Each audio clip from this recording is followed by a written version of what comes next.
Şimdi çok var ya.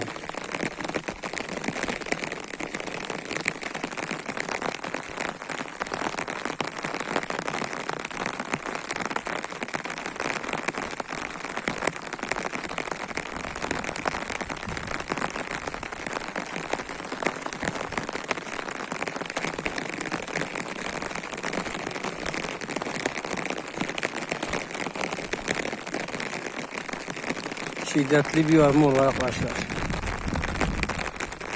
Gördüğünüz gibi. Müthiş.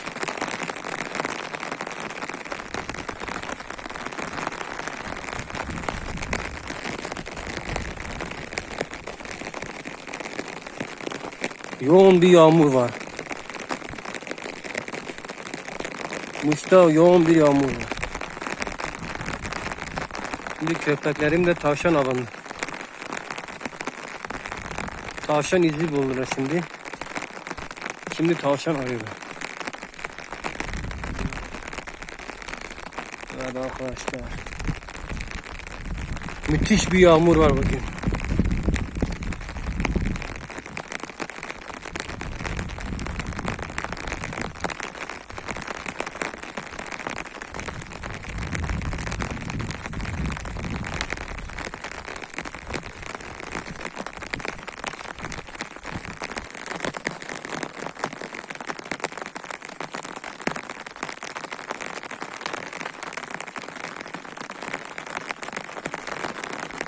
Evet, müthiş bir yağmur var. Hayvanlar artık bekliyor. Şuraya doğru gidiyoruz şimdi. Bostan Köyü. Malazgirt.